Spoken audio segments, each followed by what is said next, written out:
Bonjour à tous. Alors aujourd'hui, je vais vous parler des intervalles et notamment de quelque chose qui est très important, c'est l'intersection de deux intervalles. Alors avant de parler d'intersection d'intervalles, je vais vous parler d'intersection. Qu'est-ce que l'intersection de deux ensembles?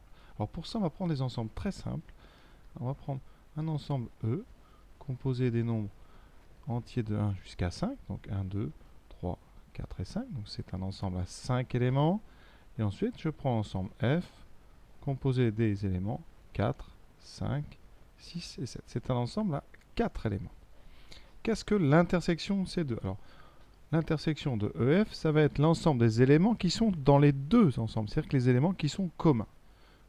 Donc l'intersection de E et F, il faut le définir correctement, c'est un ensemble. C'est l'ensemble des éléments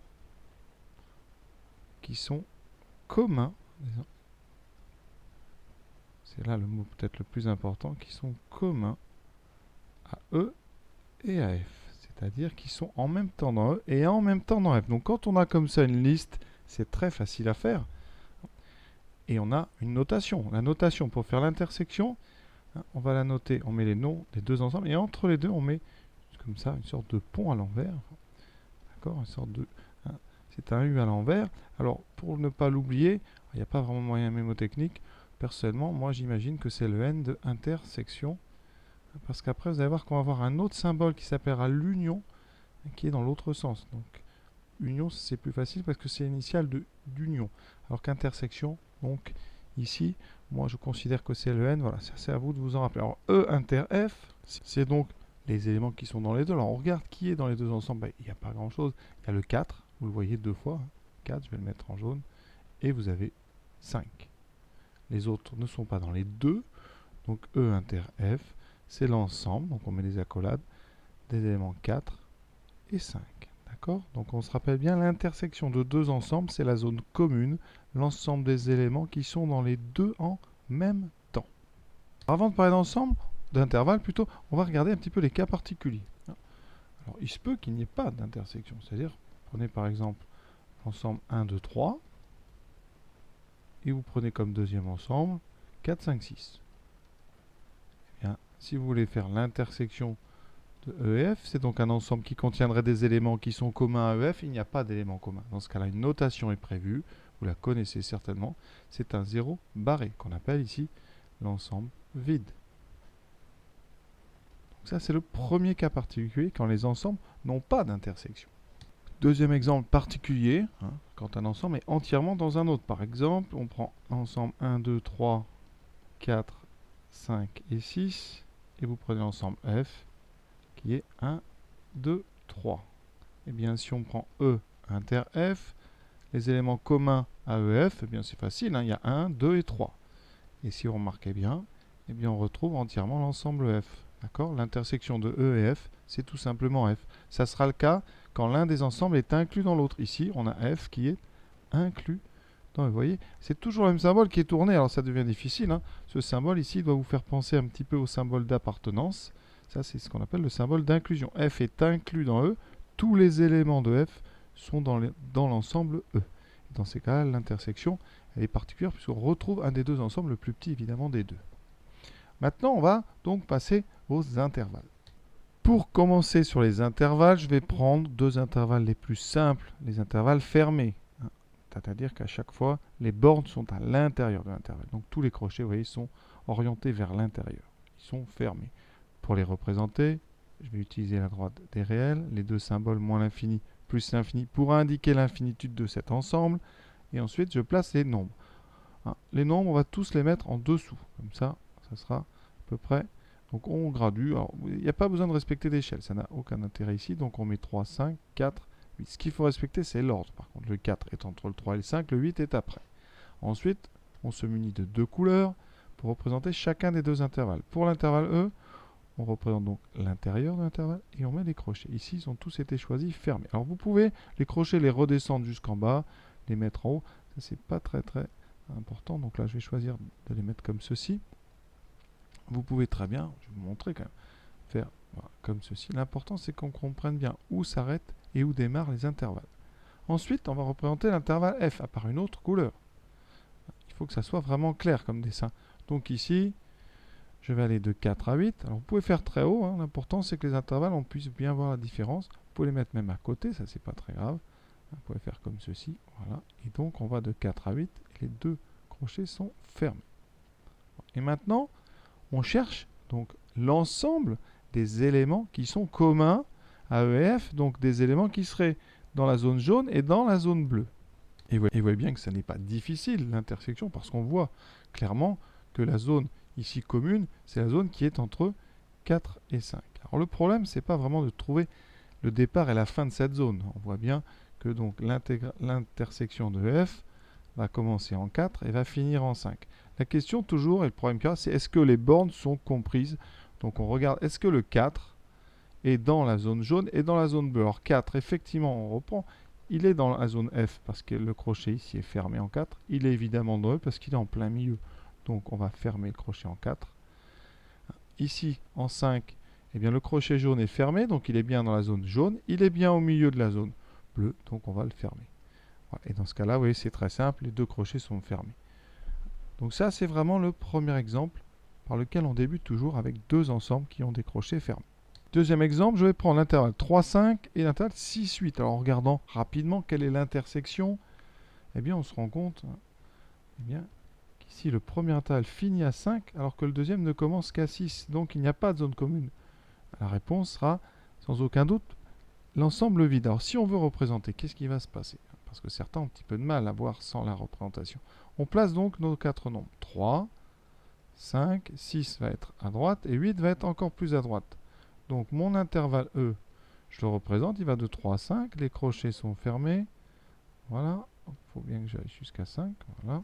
Ensuite, le deuxième, c'est F. Donc il va de 6 à 8 avec des crochets fermés. Et vous remarquez bien, il n'y a pas de zone commune. Il y a un espace entre les deux. On dit que ces deux intervalles sont disjoints.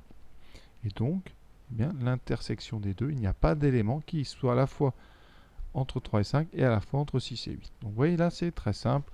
Donc globalement, il n'y a pas de grosses difficultés. La seule difficulté qui varie, c'est avec les crochets. Donc on va regarder des exemples qui posent un petit peu problème. Prenons un premier intervalle. Par exemple, on va faire 3 et on va l'ouvrir en 5. Pour le deuxième, je vais l'ouvrir en 4 et ensuite on va l'ouvrir en 9. Qu'est-ce que ça donne? Alors, comme d'habitude, on cherche donc la zone commune, les éléments qui sont dans les deux. Alors ici, on va placer donc... Alors, il faut être cohérent. Je vais mettre quand même moins l'infini. On va toujours mettre les nombres en dessous, comme ça, c'est toujours pareil. 3, 5, 4 et 9. On respecte bien alors. Premier ensemble, de 3 à 5. Donc, je mets bien l'intérieur. Ensuite, les crochets. Crochet fermé en 3. Crochet ouvert en 5. 5 n'est pas dans la zone jaune. 3 est dans la zone jaune. Ça, c'est important. D'accord? Je vais le noter ici au-dessus. 5 n'appartient pas à l'ensemble E, alors que 3 appartient à l'ensemble E. Maintenant, en bleu, l'ensemble F de 4 jusqu'à 9. Donc ici, on a un crochet ouvert, et là, on a un deuxième crochet ouvert. C'est ce qu'on appelle un intervalle ouvert. Ici, 4 n'appartient pas à la zone bleue. Et 9 n'appartient pas non plus à la zone bleue, donc à F. Quelle est l'intersection? Sur un dessin comme ça, on la voit très bien. C'est pour ça que les intervalles ouverts ne sont pas toujours problématiques. Ici, vous voyez bien que la zone commune, elle est ici, entre 4 et 5. Ça ne pose pas de problème. Après, les bornes. Est-ce que 4 et 5 vont être dans la zone intersection? Donc, E inter F, on lit E inter F ou E intersection avec F. Ça donne donc quoi? Une zone qui part de 4 qui va jusqu'à 5, ça, il n'y a pas de doute. Les crochets. Au-dessus du crochet bleu, vous voyez, j'ai indiqué que 4 n'appartenait pas à F. Comme il n'appartient pas à F, il ne peut pas être dans la zone commune. Donc il a beau être dans la zone jaune, il n'est pas dans la bleue, donc on va l'exclure de l'intersection. Pareil pour le 5. Le 5, lui, n'est pas dans la zone jaune, puisqu'il n'appartient pas à eux. Il était dans la zone bleue, mais par contre, on doit l'exclure. Il faut absolument que vos éléments appartiennent aux deux ensemble. Donc voilà ce que vous pouvez avoir. Alors les problèmes arrivent vraiment rarement, c'est quand les crochets tombent au même endroit. Ça peut vraiment poser des problèmes. Voilà ce que je vous propose. Donc l'intervalle E 3, 5 et F 5, 9. Vous voyez bien que E finit là où F va démarrer. Donc on va regarder ce que ça donne sur un schéma, encore une fois, à la droite. Donc on met 3, 5, 9. Déjà, petit souci, on n'a que 3 nombres. Donc si on n'utilise pas de couleur, comme certains élèves, qu'est-ce que ça donne? Regardez, je vais représenter donc l'intervalle 3, 5. Il y en a même qui mettent ça sur la droite, comme ça, vous voyez, on ne voit rien. Donc vraiment, il faut déjà décaler. Alors, une couleur, bon, encore une fois, là, ça passe. Mais si on met le deuxième et qu'on n'a pas utilisé de couleur, eh bien, qu'est-ce que ça va donner? On doit mettre un crochet ici qui est bien le même. En 5, vous voyez, vous avez 2 crochets à mettre, mais en fait, c'est le même. Donc là, on ne voit plus grand-chose. On ne sait plus trop ce qui se passe. Et donc, voilà, l'idée, c'est qu'il faut absolument mettre des couleurs. Et vraiment penser à décaler, s'il faut, les 2 intervalles sur votre dessin. Donc le 3, 5, je vais le mettre au-dessus, en jaune. Toujours, on fait l'intérieur, puis les crochets. Et le deuxième, mais vous pouvez le monter encore plus haut. Si c'est pas ou plus bas, il faut surtout qu'on puisse voir clair. Donc là, le deuxième, il est 5. Il va jusqu'à 9. Voilà. Et là, on doit trouver une zone commune. Une zone commune, alors vous pouvez même le redescendre si vous avez envie, mais quelle est la zone commune? Déjà, la seule zone commune possible, eh bien, c'est la jointure. Voilà. Il peut y avoir que ça. Alors la question, c'est, donc, réponse, soit ça sera ensemble vide, soit il n'y aura que le nombre 5. Alors, est-ce que 5 appartient aux 2 ensembles? Donc, je vais refaire ce que j'ai fait tout à l'heure. La zone jaune, le crochet en 5 est ouvert, donc 5 n'appartient pas à l'ensemble E. Il appartient tout à fait à l'ensemble bleu, mais il n'appartient pas à l'ensemble jaune. Donc, il n'est pas dans les deux. Donc, ça veut dire que, en voyant ce dessin, il n'y a pas de zone qui se superpose. La zone ici de jointure n'est pas dans la zone commune, puisque 5 n'est pas dans E, donc l'intersection est vide. Voilà. Et maintenant, on va faire le même exemple en changeant juste un crochet. Donc, ce que je vous propose ici, par exemple, c'est de fermer le crochet en 5. Qu'est-ce que ça change? Oui, ça va changer un seul crochet, le crochet ici en 5. Alors maintenant, regardons. Il n'y a toujours pas de zone de superposition possible, à part vraiment la frontière entre les deux, c'est-à-dire la jointure ici. Donc, seule possibilité, c'est le 5. On regarde. Est-ce que 5 est dans la zone jaune? Et effectivement, le crochet fermé 5 appartient à l'ensemble E. De même, crochet fermé pour la zone bleue, 5 appartient à la zone bleue. Donc 5 appartient à la zone bleue et à la zone jaune. Il est donc dans EF, il est donc dans l'intersection. L'intersection ici est très spéciale. Elle est réduite à un seul point, au point à la valeur 5. Et quand on n'a qu'une valeur, on met quand même des accolades ici. Donc l'intersection, c'est le singleton 5, qu'on peut noter sous forme d'un intervalle, un intervalle qui va de 5 à 5. Certains élèves font ça. Ce n'est pas faux, mais c'est à éviter. On préfère évidemment vraiment tout de suite traduire ça sous forme d'un singleton, c'est-à-dire un ensemble qui ne contient qu'un élément. Mais vous pouvez répondre l'intervalle qui va de 5 à 5, même si ça n'a pas trop d'intérêt d'utiliser une notation comme ceci. Donc voilà le cas vraiment particulier. Donc quand on a comme ça l'intersection, il faut vraiment s'arrêter, regarder, est-ce que l'ensemble, est-ce que l'élément est dans les deux, est-ce qu'il n'est pas dans les deux. C'est vraiment quelque chose de très précis qu'il faut faire, de très rigoureux. Dernier exemple, peut-être sur ce genre de petit problème de borne. Ici, on a donc l'intervalle E et l'intervalle F.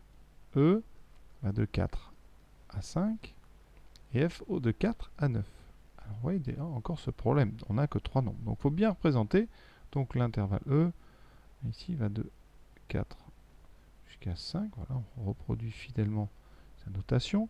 Pour F, une autre couleur. Là, par contre, ouais, je suis obligé vraiment d'aller au-dessus pour pas que ça se superpose. On va de 4 jusqu'à 9. Quelle est la zone commune? Bon, on voit bien ici que tous les nombres entre 4 et 5 ont 2 couleurs au-dessus d'eux. Donc, première chose qu'on peut dire, c'est que l'intersection de E et de F donc, va démarrer en 4 et finir en 5. Et on va encore se poser toujours les mêmes questions. Le nombre 4.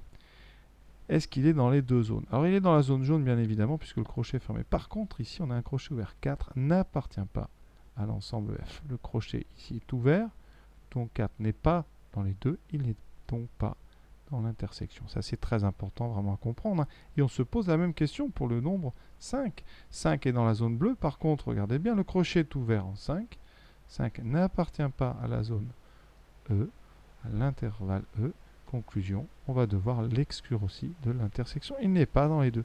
Donc vraiment, vous voyez, à chaque fois, on a des problèmes, peut-être à gauche, peut-être à droite. Il faut regarder, s'arrêter sur chacune des deux bornes. Donc, première étape, on cherche la zone commune, l'intérieur. Ici, on voit bien cette zone commune va de 4 à 5, puisqu'on a du bleu et du jaune. Et après, on s'arrête, on prend la borne de gauche, la borne de droite et on y réfléchit. Et pour conclure très rapidement, un petit exemple avec une inclusion. Si je prends par exemple l'ensemble E de 0 à 3 et l'ensemble F de, par exemple, moins 4 à 5, eh bien vous remarquez quoi? Que E est inclus entièrement à l'intérieur de F. Sur le dessin, ça va se voir. Regardez, moins l'infini plus l'infini. Je mets 0 et 3. Et moins 4 est à gauche et 5 est encore plus à droite. Donc quand on représente l'intervalle E est ici, d'accord, ça c'est E, et l'intervalle F est beaucoup plus grand, il va de là jusque là, vous voyez. Donc de moins 4 à 5. Conclusion, alors là j'ai un petit crochet qui est faux par contre, ici, donc on va le rectifier, c'est le crochet de E, voilà, il faut surtout faire très attention. Et donc la zone commune, eh bien, c'est quoi? Puisque le trait jaune est entièrement dans la zone bleue, eh bien l'intersection de E et de F, c'est tout simplement E. D'accord? Alors ça, on peut directement le déduire du fait que E est entièrement inclus à l'intérieur de F. Donc c'est l'exemple vraiment classique sur l'intersection et sur l'inclusion. Voilà, cette vidéo est terminée. Donc là, c'est donc l'intersection de deux ensembles. Je vous propose dans la suite bien de voir ce qu'on appelle l'union. Qu'est-ce que c'est l'union? L'union sera notée avec un U. C'est le U donc de union. À très bientôt.